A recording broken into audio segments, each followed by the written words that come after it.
Boa noite, Rony. Eu vou te chamar aqui.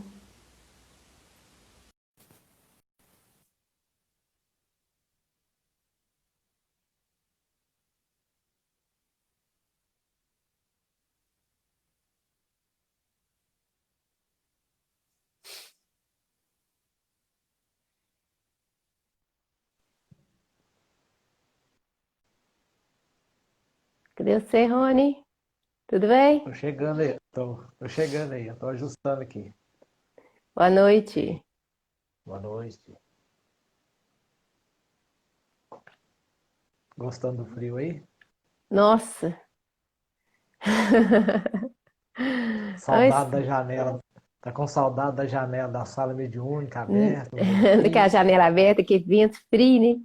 Não, mas É, eu tô com saudade da aí não, né? reunião. Aí não, é do Sim, vento, não. Tudo bem, sim. Raimunda? É, mas aqui em casa eu tô assim, super agasalhada, né? É, em E casa a gente fica mais confortável nesse sentido, né? fica, fica assim. Rony, você quer tocar alguma música? Enquanto a gente aguarda? Hoje, hoje não tem não. Ontem quando eu fui guardar o violão, acabei arrebentando a corda dele e não troquei. Ah, tudo bem. Ficamos assim, né? Daqui a pouco É, também já está na hora da gente começar.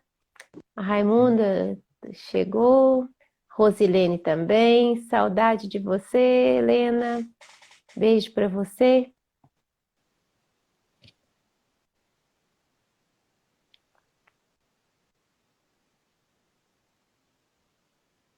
Acho que a gente nunca teve férias tão longas, né?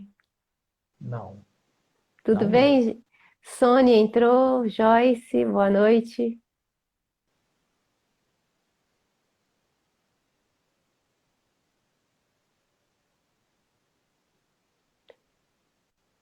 Hoje, Rony, como não é um estudo, né? Ah, beijo para você, Rosilene. A gente, você questiona mais, assim. Ontem você ficou muito caladinho, né? Não, mas é porque geralmente se estou sempre ouvindo mais para aprender, né? É, você tá guardando por enquanto, né? Estou Juntando, né? tentando absorver primeiro, né? Não, você já tem muita coisa absorvida. Tá, tá no ponto de devolver, né? Mas ficamos assim, a hora que você quiser dar a sua opinião ou falar a opinião de alguém, se eu não ver, tá?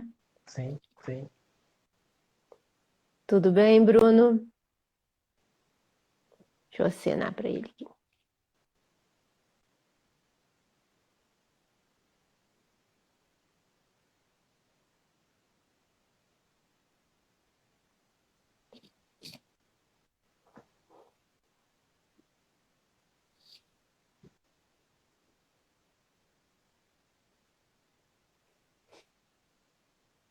Tudo bem, Aparecida? Abraço para você.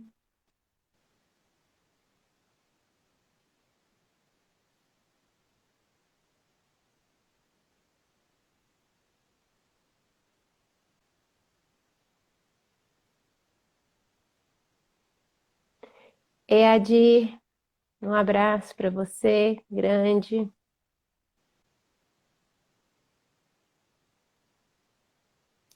Boa noite.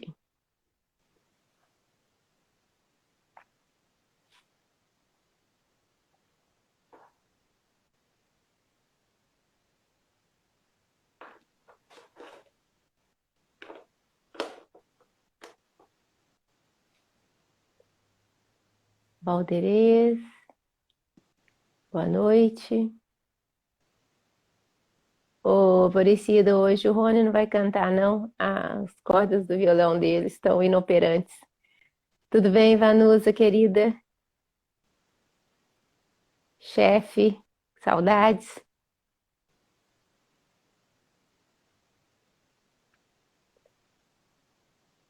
Tudo bem, Maurício?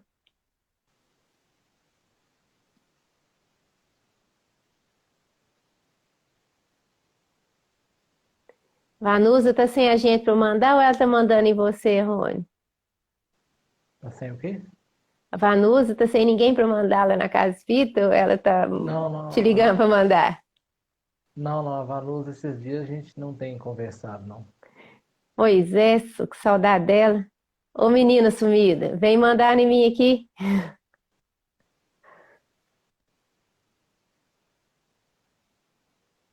A gente pode começar, Rony. Se você quiser fazer oração de abertura, eu faço a de encerramento, tá bom? Tá A bom, gente vai se concentrando. Então, enquanto você faz oração, eu vou abrir o vinho de luz, tá? tá bom. Boa noite a todos. Mais uma vez aqui nos encontramos, né? Para o propósito da noite de hoje, nos preparando já para a oração.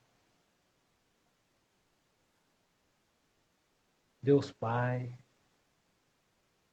agradecemos pelo dia de hoje, por todas as oportunidades que nos são dadas. Rogamos, Senhor Jesus, a tua misericórdia para todos nós, os companheiros que se encontram em aflição, em enfermidade, que todos possam ser consolados e amparados por ti, Senhor Jesus, e a nós outros, como o Senhor mesmo nos disse: vinde a mim, todos vós que estejais cansados e oprimidos, e eu os aliviarei. Aqui rogamos, Senhor Jesus, alivie-nos as nossas dores, as nossas aflições, as nossas inquietações, para que assim sendo, Senhor Jesus, permitindo em nossos corações a tua presença amiga, a tua paz e a tua luz se faça em nós. Que assim seja. Que assim seja. Então, quem entrou durante a oração, boa noite. Quem eu não vi, boa noite a Cleidiane, boa noite a Tidinha. É,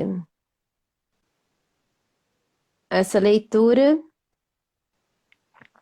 que saiu hoje é a de número 165. Boa noite, Beth. Assim como é o título que o Emmanuel deu. Está em João, capítulo 20, versículo 21. Assim como o Pai me enviou, também eu vos envio a vós.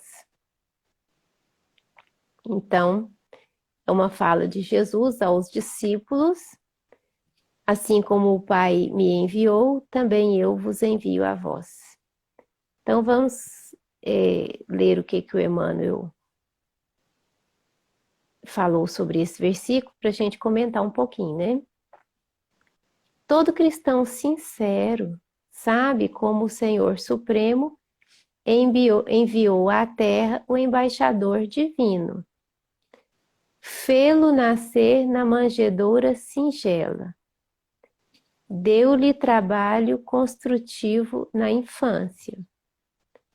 Conferiu-lhe deveres pesados na preparação, com prece e jejum no deserto. Inspirou-lhe vida frugal e simples. Não lhe permitiu o estacionamento em alegrias artificiais. Conduziu-o ao serviço ativo no bem de todos. Inclinou-lhe o coração para os doentes e os necessitados.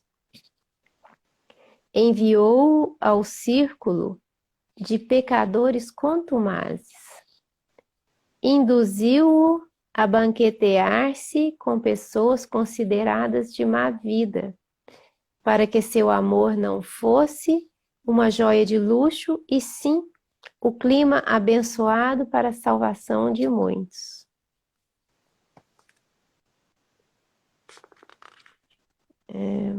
Só um minutinho, que eu vou passar a página aqui. fê-lo ensinar o bem e praticá-lo entre os paralíticos e cegos, leprosos e loucos, de modo a beneficiá-los. E ao término de sua missão sublime, deu-lhe a morte na cruz entre ladrões, com abandono dos amigos, sob perseguição e desprezo, para que as criaturas aprendessem o processo de sacrifício pessoal como garantia de felicidade, a caminho da ressurreição do homem interior na vida eterna. Eu estou sentindo necessidade de ler o texto todo, depois eu volto para comentar, tá? Foi assim que o Supremo Pai enviou à Terra o Filho Divino. E nesse padrão podemos entender que Jesus costumava dizer quando asseverou que expediria mensageiros ao mundo nas mesmas normas. Assim, pois, o cristão que aspira a movimentar-se entre facilidades terrestres, certamente ainda não acordou para a verdade. Então, isso aqui é os comentários de Emmanuel sobre esse versículo, e agora eu gostaria de começar de novo, aí você vai me ajudando, tá bom? Então, está em João, capítulo 20, versículo 21, Jesus diz aos discípulos: assim como o Pai me enviou, também eu vos envio a vós. Então, assim como Deus enviou a Cristo, também Cristo estava enviando os apóstolos, os discípulos, para disseminar a boa nova, né? O Evangelho, que é o código de leis universais que rege o universo infinito. Então, se a gente quer saber o mínimo dessas leis, essas leis estão contidas no Evangelho, e essa era a orientação que Jesus estava dando para os apóstolos, que da mesma forma que Deus o enviou, ele também enviava os apóstolos. Aí o Emmanuel vai explicar isso, né? Que condições que Deus enviou o Cristo. E aí que ele começa, que todo cristão sincero sabe como o Senhor divino enviou à terra, como o Senhor supremo enviou à terra o embaixador divino. Saber, a gente sabe, mas a gente esquece isso toda hora, né? Então, o Emmanuel está relembrando aqui que no nascimento ele nasceu entre os animais, sem hospedaria, sem luxo nenhum, num ambiente totalmente tumultuado na época, né, que não havia hospedagem para ninguém. E o que sobrou foi a manjedoura, que era o lugar onde os animais comiam, né? E assim, não era uma casa, não era, era um lugar de animais. Então já começa colocando o nascimento de Jesus numa posição muito particular, porque quando a gente fala que alguém, a gente enche a boca para falar assim, nossa, fulano é nascido em berço de ouro, né? Certamente a gente não está falando de Jesus, porque o berço de Jesus foi comedouro de animais, manjedoura significa isso, o lugar que os animais comiam. Então já começa a dar para a gente uma noção de que, porque muitas vezes a gente ouve pessoas dizendo assim, ah, quando eu tiver dinheiro eu vou fazer isso, eu vou ajudar os outros, né? Quando eu for bem-sucedido. Só que com Jesus não foi assim. Ele já começou sem estrutura nenhuma. Material que eu tô falando, né? Você quer falar sobre isso, Rony? Não, ainda não. Deu-lhe trabalho construtivo na infância. A gente tem que falar sobre isso aqui, porque nós vivemos um momento em que trabalho infantil não é aceito mais, né? Mas até algumas dezenas de anos atrás, nem tantas dezenas assim, era uma coisa muito natural que criança trabalhasse. E até uns 30 anos atrás, assim, isso era muito natural. E no tempo de Jesus, mais ainda. E, logicamente, como o pai de Jesus era carpinteiro, Jesus também trabalhava na carpintaria. Então, ele já trabalhou desde pequeno, né? Que era o costume na época. Conferiu-lhe deveres pesados na preparação, com prece e jejum no deserto. Se Jesus já era um Cristo, já foi enviado por Deus com uma missão, e teve que fazer jejum e prece, porque o jejum, ele vem muito como um aspecto de disciplina, né? De ficar leve para as questões espirituais. E essa questão do deserto mostra muito que o nosso trabalho, o trabalho mesmo de redenção, ele é muito solitário. E a gente não se prepara para esse trabalho individual no meio das pessoas.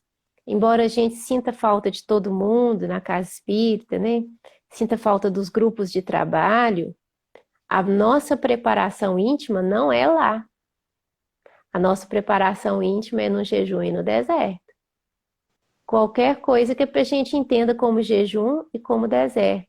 Por exemplo, disciplina de deixar de fazer algumas coisas para fazer outras que nos convém melhor, né?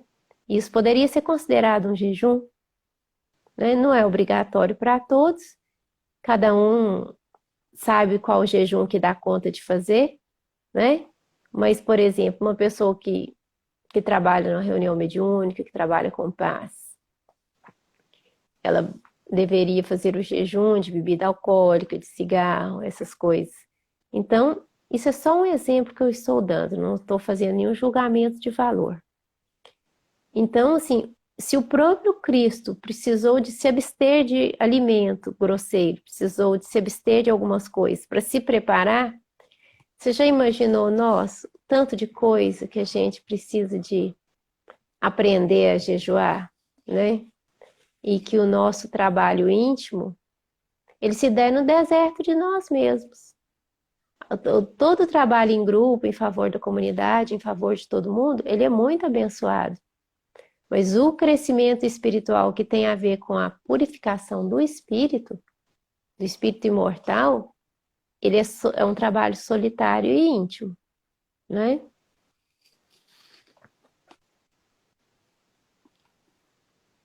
Depois do jejum, ele fala assim, que inspirou-lhe vida frugal e simples.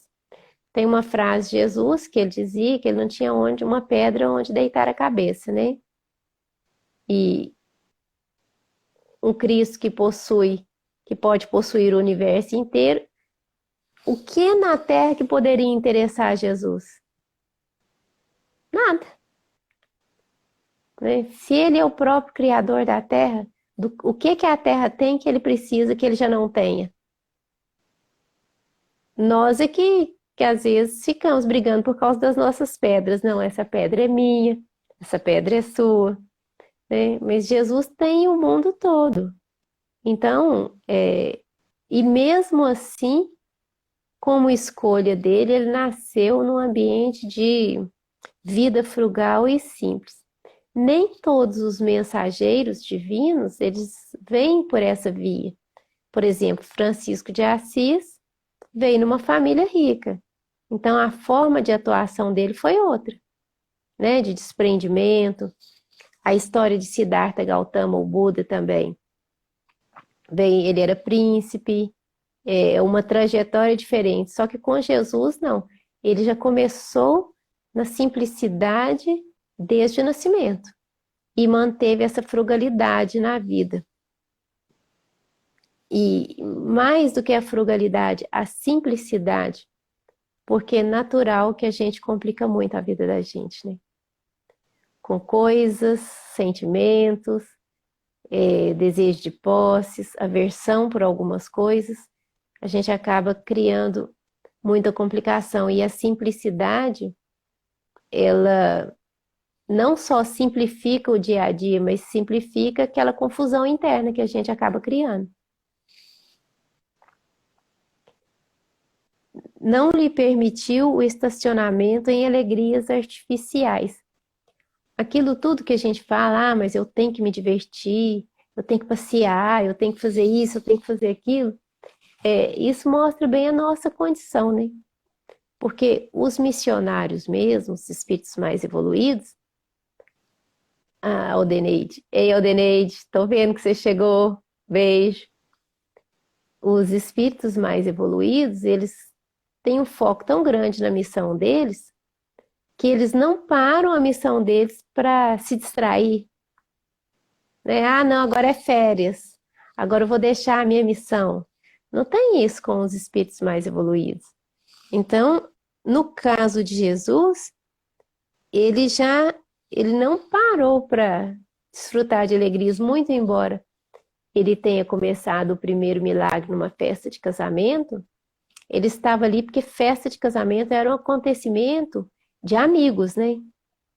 Como é hoje também, né? Que os amigos são convidados, e ele fez o primeiro milagre na festa de casamento, mas não consta no Evangelho que Jesus era festeiro, né? Inclinou-lhe o coração para os doentes e necessitados. Aqui eu fiquei lembrando daquela passagem do bom samaritano que foi tocado de compaixão, né? Não fala que ele sentiu compaixão, ele foi tocado de compaixão. Parece que a compaixão veio de Deus e passou por ele. E aqui dessa mesma forma, que Deus inclinou o coração de Jesus para os doentes e necessitados. É claro que um Cristo naturalmente já tem essa inclinação, mas é uma forma de expressar o amor de Deus através dele, né? Esse amor pelos doentes, pelos necessitados, por aqueles que sofrem. Tudo bem até aqui, Rony?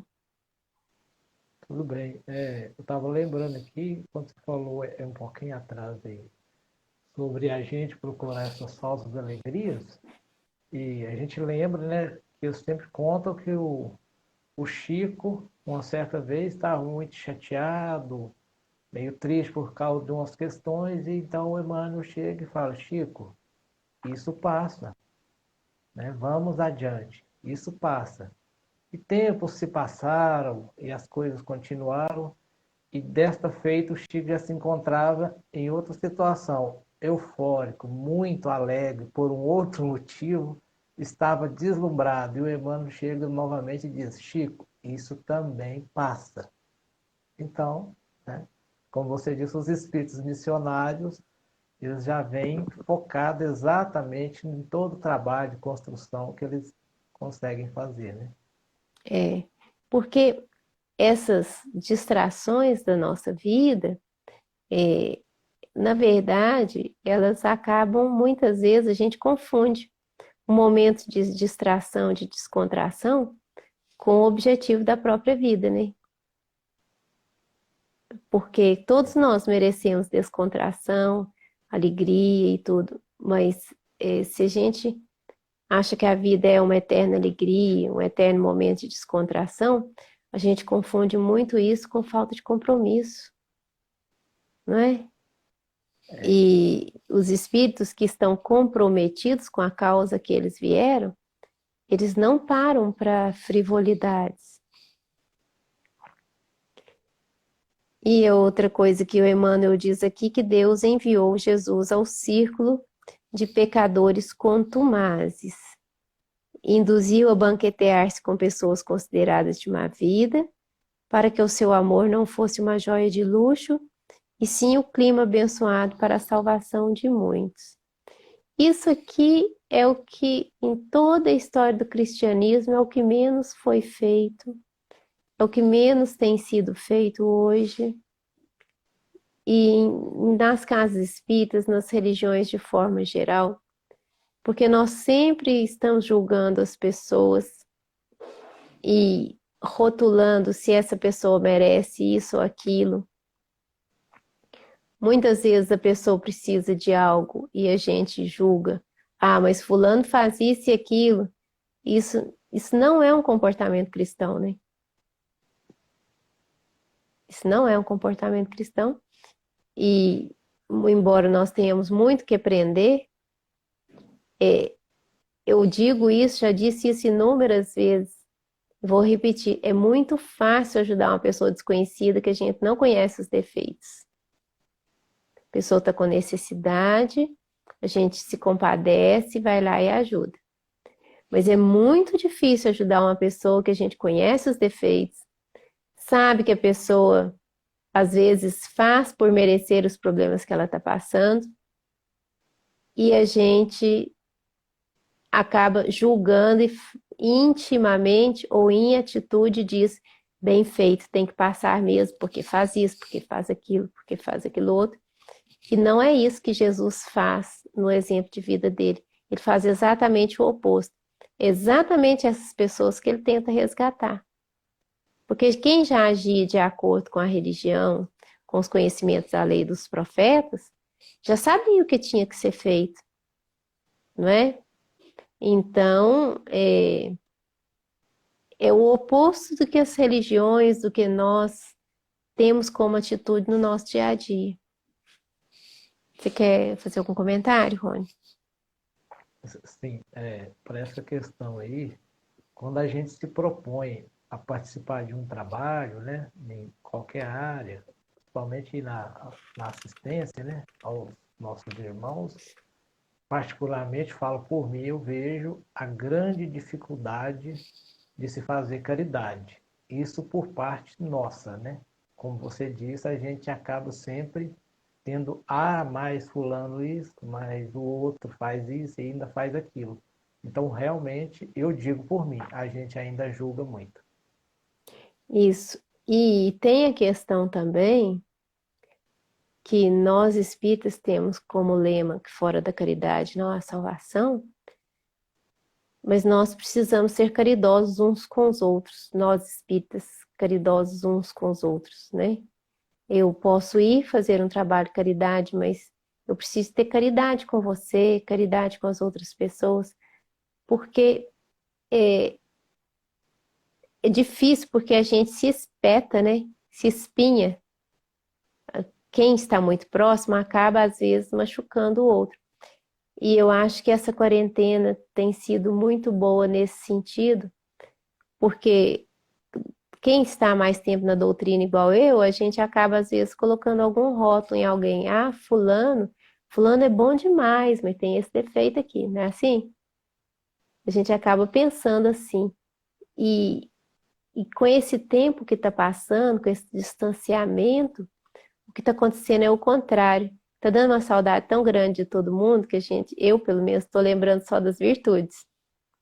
E todo mundo, eu lembro, nossa, mas fulano faz isso tão bem, mas fulano é uma pessoa tão boa, mas fulano faz isso ou faz aquilo.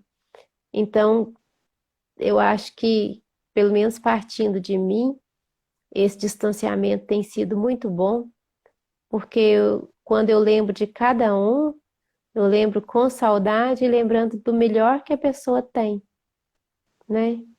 Para que quando a gente se reencontrar novamente, puder continuar o trabalho, quem sabe a gente pode recomeçar assim, passando a borracha naquilo que já passou, nas discordâncias, porque nós somos espíritas, mas nós não somos iguais, nós somos muito diferentes uns dos outros, pensamos de forma muito diferente uns dos outros.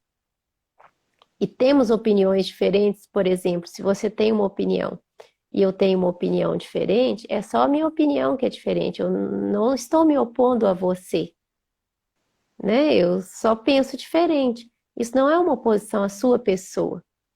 Então, eu penso que esse momento que a gente está mais distante, que deu para apagar um pouquinho, às vezes, aquela irritação que a gente fica com algumas coisas, está sendo muito bom. E quem sabe quando a gente se reencontrar de agora em diante, vai ser um caderno passado a limpo, em que a gente vai poder olhar um para o outro e ver as virtudes e quanto a gente está com saudade das virtudes que cada um tem, né? E que somadas é uma potência. Que é uma potência, né? E às vezes até aquilo que pode incomodar num determinado momento é a maior virtude que a pessoa tem. Se a pessoa não tivesse aquilo, ela não seria quem ela é. Então, assim, às vezes só uma divergência de opinião não torna uma pessoa má, não torna uma pessoa ruim, não torna aquela pessoa minha inimiga, não torna nada disso. É só uma opinião que é diferente, não é? E É, pode até falar. porque opiniões diferentes, bem conversadas, vêm muito a somar, porque são através delas que partem as mudanças, né? A gente vê, Isso. olha, mas isso aqui realmente poderia ser dessa forma, não tinha pensado assim. Então, às vezes, aquela ideia que parecia ser um conflito, ela é uma ótima ideia a ser colocada em prática, ser analisada, assim, trazer É, um grande saldo para o trabalho. você que está na direção da casa e eu que já estive, a gente vê que às vezes de duas ideias opostas nasce uma terceira ideia Sim. e que surge da complementaridade das ideias opostas, né? Não tem que ser uma ideia num sentido, uma ideia no outro sentido. Às vezes a gente pega as duas ideias e dá uma direção equilibrada para aquilo, e isso é muito importante. Mas o fato mesmo que eu queria falar é que eu tô com saudade de todo mundo e que eu só tô lembrando das qualidades de cada um, tá? É uma coisa que eu queria falar mesmo e aproveitei essa leitura aqui para dizer. E continuando aqui, o seu vídeo está travando, Rony. Vamos ver aqui se você me ouve. Que Deus fez Jesus ensinar o bem e praticá-lo entre os paralíticos, cegos, leprosos e loucos, de modo a beneficiá-los. Ô, Rony, eu vou te chamar de novo.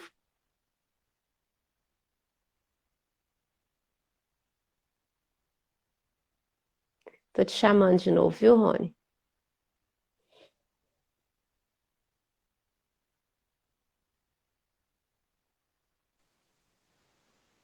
Ok.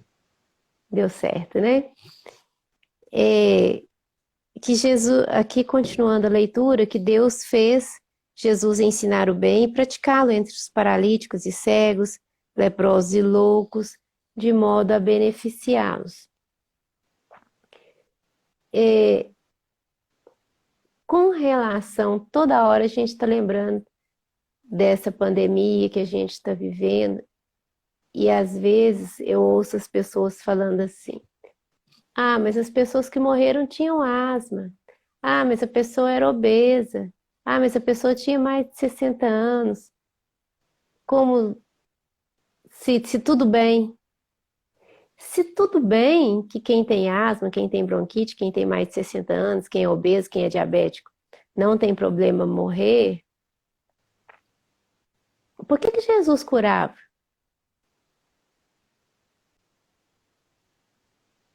Porque essas pessoas iam morrer também, não é? Então, essas curas de Jesus, mesmo a cura de Lázaro, que depois morreu de novo, elas só mostram o tanto que é importante a gente se importar com o outro. E não dizer que tudo bem que alguém é paralítico, tudo bem que alguém é cego, tudo bem que alguém é leproso, louco. Ele curava a todos. E é uma forma de dizer assim, eu me importo com cada um, né? Quem somos nós para achar que tudo bem se alguém que tem algum problema desencarna? Não se importar é uma dureza de coração, né? Muito embora nós saibamos que a vida é imortal, que a morte é só do corpo, que nossa essência, esse nosso sentimento permanece, nosso conhecimento permanece, tudo aquilo que a gente é, tudo aquilo que a gente sente, tudo aquilo que a gente gosta permanece. Então a gente tem essa tranquilidade com relação à imortalidade da alma, mas mesmo assim, cada pessoa que sofre precisa ser importante e tem que ser objeto de preocupação. E não falar, ah, não, tudo bem, é só gente que tem problema. Porque não seria essa a posição de Jesus. Nunca seria. Neuza, e a gente lembra nesse sentido que é, no mínimo, uma falta de misericórdia enorme da nossa parte, porque todo aquele que se encontra em qualquer enfermidade, com toda certeza ele tem um desejo enorme de se curar. Todos querem se curar, né? Eu vi um palestrante falando essa semana que fica parecendo que quem merece viver é só quem é magro, jovem, saudável e de preferência branquinho, né? Se a pessoa não se É, enquadrar nesse padrão, não tem problema. E isso é de uma desumanidade tão grande, é de uma tristeza tão grande, que é o ponto que mostra o quanto que a gente pode chegar a ser egoísta e às vezes cego, né? Porque todo mundo enquadra nesse perfil de ser magrinho, saudável, não ter problema nenhum de respiração, não ter problema nenhum de saúde, ser jovem. Tá todo mundo enquadrado nesse perfil. Às vezes, pessoas que se enquadram nesse perfil ainda falam essas coisas. Às vezes a pessoa nem enxerga que está nesse perfil, né? Acha que só o outro que tem algum atributo que possa facilitar. Então, isso é bom para a gente repensar. Se Jesus curava paralíticos, cegos, leprosos e loucos para beneficiá-los, então a gente tem que pensar que todo mundo é importante, né? E ao término de sua missão sublime, deu-lhe a morte na cruz entre ladrões, com abandono dos amigos, sob perseguição e desprezo, para que as criaturas aprendessem o processo de sacrifício pessoal como garantia de felicidade, a caminho da ressurreição do homem interior na vida eterna. Eu penso que para a sociedade da época, a crucificação entre ladrões era uma forma de difamar a pessoa ao máximo. Mas para Jesus, eu acho que isso era a coisa mais indiferente do mundo, já que, como a lei do progresso, da evolução, que o espírito, encarnação a encarnação, ele vai se melhorando, Jesus com certeza via neles o que ele via em todo mundo, aquela pessoa em potencial, aquele espírito que vai se purificar um dia. Então, o fato dele ter sido crucificado entre ladrões, eu acredito que para ele pessoalmente, né, eu não posso falar o que ia no coração do Cristo, mas pelo que a gente estuda do Cristo, devia de ser irrelevante. Isso é relevante para nós, que não aceitaríamos uma injustiça. Quantas vezes a gente se revolta porque a gente não aceita uma injustiça, não é? E sendo que injustiça acontece até com um Cristo. Injustiça é uma das coisas que acontecem demais nesse mundo. E a coisa que eu acho mais triste aqui da cruz, além da cruz em si, é o abandono dos amigos. De na hora que mais precisa, os amigos abandonarem. E isso, eu acho que até para um Cristo, apesar do Cristo compreender as nossas dificuldades, os nossos medos, né? Porque negar ao Cristo a gente nega até hoje, basta a gente ficar com medo de alguma situação, que às vezes a gente nem fala que é espírita, né? Tem casos que as pessoas têm medo de professar alguma opinião nesse sentido para não se complicar. E isso é um abandono, né? É um abandono daquilo que a gente professa, um abandono da fé que a gente professa. Então, esse abandono dos amigos, sob perseguição e desprezo, acredito que seja tão doído quanto a crucificação mesmo. Ô, Neuza, só lembrando aqui, quando você falou assim, que você imagina que quando eles o crucificaram entre ladrões, pode ter sido uma ideia de difamá-lo. Então veja É, bem que ideia deturpada. Se eles, achando que difamando Cristo, colocando ele entre ladrões, então eles já se achavam melhores que os ladrões, mas estavam crucificando Cristo. é. Isso mostra também o quanto ao longo da história da humanidade os religiosos se enganaram. Pessoas com conhecimento se enganaram, porque os doutores da lei que crucificaram Cristo, que armaram tudo para a crucificação, eles eram altamente intelectualizados. E às vezes a gente acha que a nossa inteligência nos dá suporte para tudo.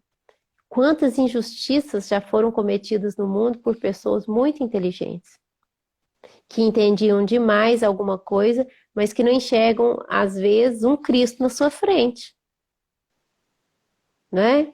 E isso é uma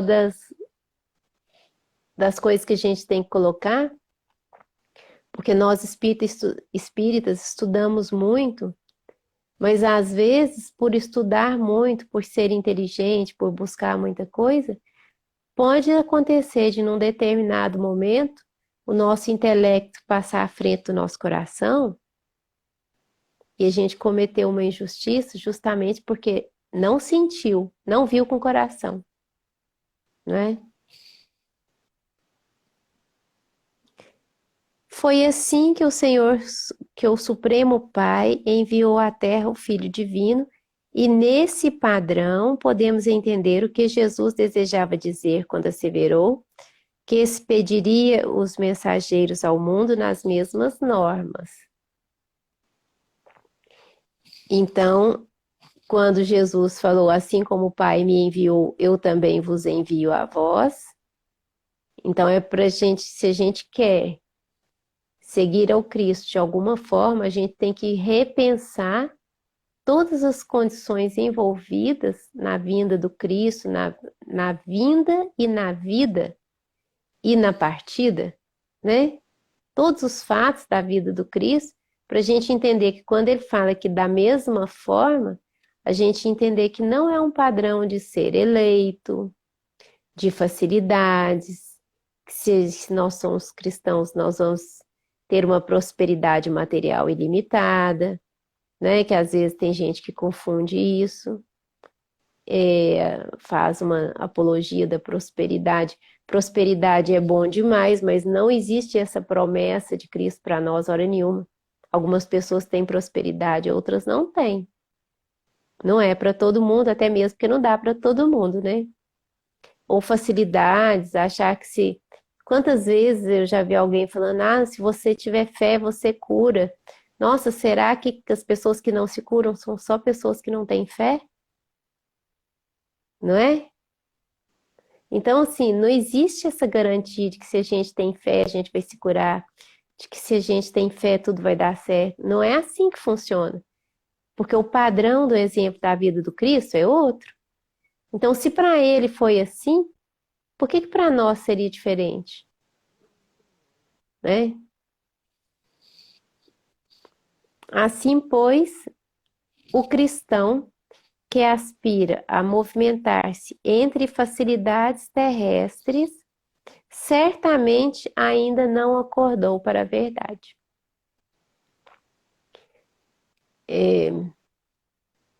Vamos acordar então, né? Vamos acordar para a verdade, porque não é uma apologia ao sacrifício, mas é uma situação da gente olhar bem o mundo que a gente vive. É um mundo que as provas, as expiações, as tribulações, que tem saído muito nas leituras, elas se fazem presentes o tempo todo, né? Às vezes a gente tem saúde, mas está passando por tribulação financeira. Às vezes a gente tem condição próspera, mas perde a saúde. Às vezes a gente tem as duas coisas e vem um problema familiar, uma discordância, alguma coisa, enfim. É uma escola de aprendizado onde o tempo todo a gente encontra pedras no caminho, portas fechadas, e o que vai nos mover nesse processo de purificação do espírito não é nem passar pelo obstáculo, porque obstáculo e dificuldade todo mundo passa, passou ou vai passar. Todo mundo passa. Agora, é como que nós vamos nos mover para passar por isso? Talvez essa seja a grande lição. da vida de Jesus, como que ele passou por todas essas forças, né, essas provações, o jejum, a solidão, o deserto, o abandono dos amigos, como que ele passou por essas coisas todas e mesmo assim a mensagem que ele veio dar, ele entregou, né? Com tudo isso, o que ele veio fazer ao mundo, o que ele veio fazer no mundo se cumpriu. Quando ele diz para Pilatos: eu não nasci e não vim a esse mundo senão para dar testemunho da verdade. Aquele que ouve a verdade escuta a minha voz. Então, quando ele diz isso, que ele nasceu para dar testemunho da verdade, com todas essas dificuldades que a gente leu aqui, ele fez isso em 33 anos. E a gente, às vezes, passa uma vida longa e não consegue fazer muita coisa, né? Às vezes a gente faz bem pouco, porque quando alguma dificuldade surge, a gente empaca naquilo e só olha para aquilo e esquece que além tem mais vida, e esquece do propósito da nossa vida, esquece do trabalho espiritual que a gente veio para fazer aqui conosco e com as pessoas que estão ao nosso redor, né? Então que fique essa mensagem final, que o cristão que aspira a movimentar-se entre facilidades terrestres, certamente ainda não acordou para a verdade. Se você quiser fazer um comentário final, Não, tá ok. tá ok? Então, nós agradecemos a presença de todos, reforçando aqui no final que eu estou morrendo de saudade de todo mundo e estou mesmo. Receba cada um o meu fraterno abraço, meu abraço bem apertado mesmo. Você também recebe o meu abraço, Rony. E Com certeza. a gente vai encerrar, fazer uma oração, pedir aos mentores espirituais da nossa casa espírita, que com certeza não pararam de trabalhar nem um minuto, inclusive devem estar trabalhando mais, porque na obra A Gênese, o Allan Kardec fala que o mundo espiritual é solidário conosco, que quando a gente está passando por tribulações, a humanidade de forma geral, o mundo espiritual também se agita, né? Então, que o mundo, sabendo que o mundo espiritual está muito agitado nesse momento, mesmo assim, eu tenho certeza que alguns dos nossos mentores, dos nossos amigos espirituais, podem vir fluidificar as nossas águas, né? Para que a Sem gente dúvida. possa beber dessa água abençoada. Você pode fazer a oração final de novo, Rony? Pode sim. Então, neste momento, meus caros irmãos, chegamos ao final do estudo de hoje e, como sempre, vamos novamente agradecer a Jesus por todos os seus ensinamentos que vêm até nós, que é a bússola para nos guiar nesta caminhada. Rogamos, Senhor Jesus, que a cada um que preparou a sua água, que possa receber nesta água o remédio necessário para o alívio e a cura de qualquer que seja a necessidade de cada um de nós. E assim sendo, Senhor Jesus, rogamos as tuas bênçãos infinitas a todos os lares nesta cidade, a todos aqueles que se encontram na enfermidade e aqueles, Senhor Jesus, principalmente, que ainda não te conhecem, que possam se despertar para a fé, para a esperança e principalmente para o amor em plenitude. Que assim seja, graças a Deus. Que assim seja. Que Jesus nos abençoe a todos. Agradecemos a presença de todos e até semana que vem. Na terça-feira tem o palestrante que vai fazer o estudo, que agora eu não me recordo qual que é, mas a gente vai postar, né? O Adir vai postar para nós.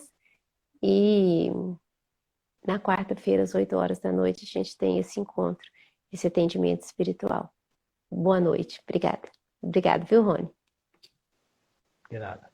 Boa noite. Um abraço a todos.